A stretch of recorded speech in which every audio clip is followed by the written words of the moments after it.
Happy Wednesday, everyone. Coach Hickey here today. I am truly honored to have NBA shooting coach Dave Love on as a special guest. Coach, thank you for joining me today. Oh, it's my pleasure. Thanks for having me on. I'm looking forward to chatting with you. Absolutely. So my first question is was going to be about talking about routine when it comes to trying to become a great shooter, whether that's routines before practice or routines before games. Like, what are your thoughts on how important routines are?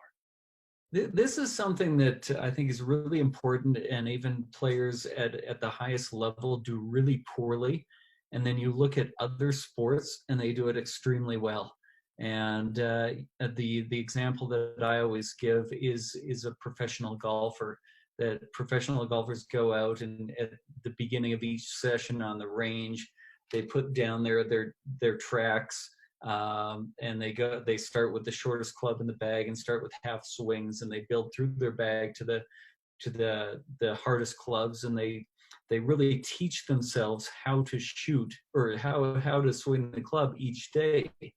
And as shooters, so many of us, even at the professional level, just get in the gym and just expect our body to remember. And usually we get it close, and but that just increases the possibility of little changes that happen that will impact some consistency that players face. And so I always am trying to educate my players on, some of the two best players I ever saw for warming up were Steve Nash and Grant Hill.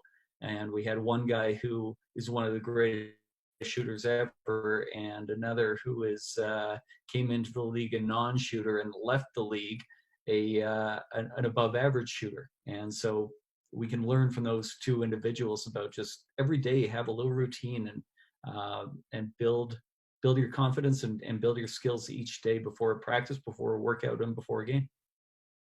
That's an awesome analogy. That's really good insight. Thank you. But my next question was, what fundamentals would you emphasize, whether it's elementary, middle school, high school, college, professional? What fundamentals do you emphasize to players when you're working with them on their shot? There's really three things that have to happen with a shot, and we're not robots, and basketball is hard, so we're never going to do them perfectly. But we should be building habits to try to be as balanced as possible, try to be as in control of the environment as we possibly can when we shoot the basketball. Number two, I want players to, as early in their shot as possible, try and get the position of their shooting hand on the middle of the basketball so that they can shoot it straight. And then creating a lifting motion would be the third one. And if we can get the ball up in the air, dropping down on the hoop, then and do those other two things well, then we have a chance to really be consistent. And everybody will have different form, and we all start with really, really complex shots when we're 8 years old or 6 years old, whenever we started picking up the basketball. And it's our job throughout our career to try and simplify our shots. It's the defender's job to try and make our shots more complicated. It's our job to try and keep our shots simple. Great. That's awesome. Thank you. So the third question I've been asking every single person I've had on so far, and it's kind of a questions about the times that we're in right now. There might be a lot of athletes out there who simply don't have access to a basketball hoop. And so they might say, well, I can't work on my shot right now. What advice would you give to them on ways maybe they can work on their shot, or what they should be working on because of that? Well, it's a time to get creative. Do we have the perfect circumstances? No, we don't. In a perfect world, I would want players in an air-conditioned gym with a hoop and a rebounder and a passer and all this. Rarely do we have the perfect environment. Now we really don't have the perfect environment, so it's time to get creative. And so, yeah, you may not have a hoop. Do you have a wall outside that you can shoot against? Do you have a mirror that you can look at yourself in?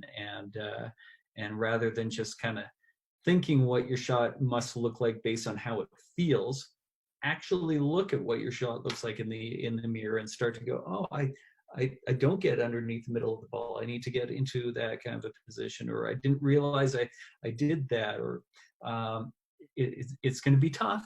it's going to be hard, but your other option is just pack it in and say, yeah, I'll do it later.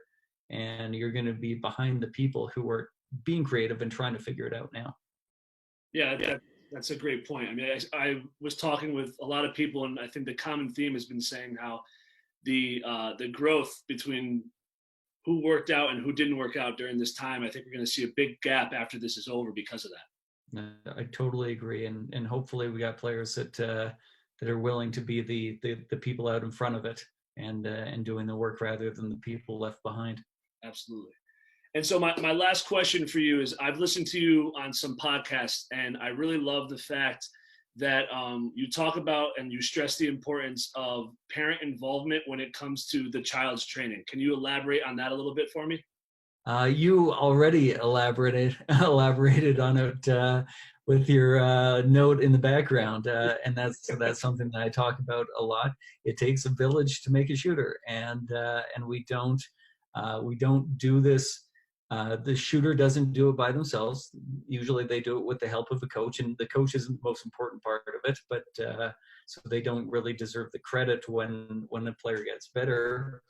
But in the NBA, players have support systems. They have agents, and they have trainers, and they have personal chefs and managers and all these different people to help them.